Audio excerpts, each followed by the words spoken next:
Hello. It is Cheree, your favorite lender here.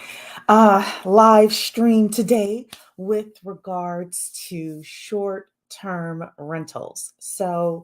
For the past decade now, Airbnb, VRBO, Vacasa, all of these places have been the rave with regards to short-term rentals, and so many investors want to invest in the short term rental market. So, you know me, I always give you the pluses and minuses of everything. And part of the pluses and minuses today I'm going to give you is actually with regards to short term rentals overall and what's happening with the industry. And then the other piece that I want to tell you is with regards to the funding, what kind of funding is available. Um, First of all, what are short term rentals? Short term rentals are any rentals that are 30 days or less. There's long term rentals, which is usually like your year long leases. Short term rentals are 30 days or less. And medium term rentals are 30 days up to about 9 months, typically, is what I have seen. The pros with short term rentals is based on where it's located and what kind of house it is. You can make a lot of money. You can make a lot more money than if you were to rent it out to a family, right?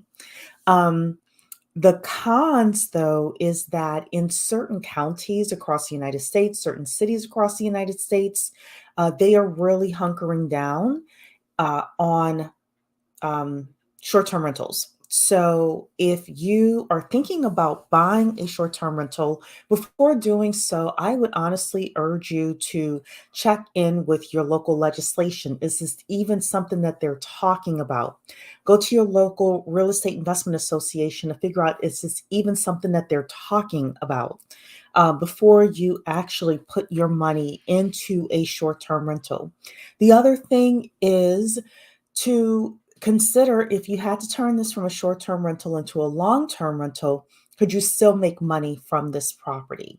So, just a little way to hedge your bets with regards to short-term rentals. Now you may say, but Cherie, you're my lender, you're my funder. How do I get funding for short-term rentals? Well, there's a company that we have recently aligned ourselves with that actually loans specifically on short-term rentals. So most lenders, if you're buying the property like today, they will not loan the money to you based on the expected revenues from the short term rental. Most companies, the supermajority of lenders out there, will loan to you based on whatever the long term rental amount is expected to be. So, when you get into DSCR loans, for example, which many of you know is debt service coverage ratio, when you get into those types of loans, oftentimes the numbers may not work as well, especially in this interest rate environment, with the long term rental numbers.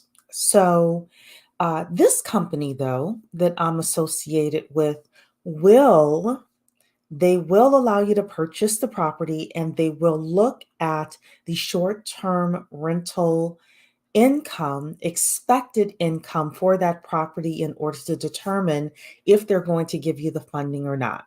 So, you do need a 700 credit score. That's the first thing.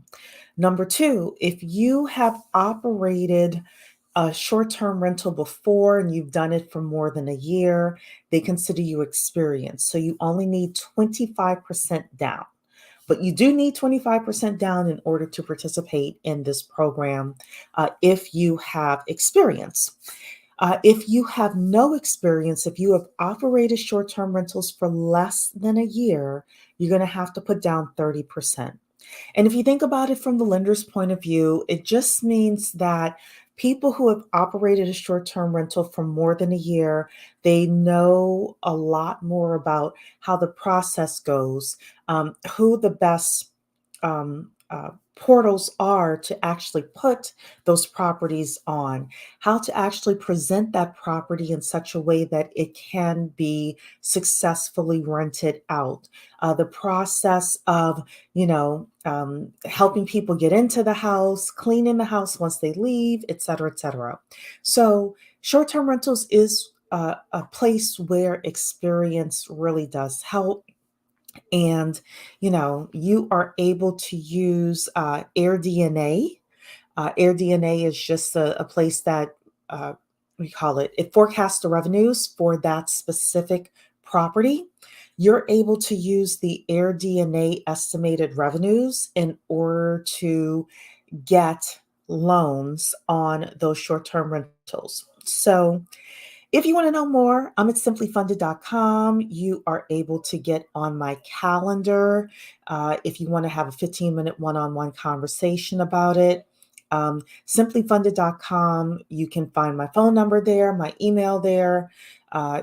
Contact me if you have any needs with regards to being an investor, a self-employed professional, or if you just want to buy a home for yourself. I am licensed nationwide for investors and for people who want to buy their own homes in Maryland, DC, and Virginia. And by the way, it is a snow day officially in our area of the world. So I want to say happy snow day to all of you. Alrighty then, that is it. SimpliFunded.com if you need more information. Bye-bye.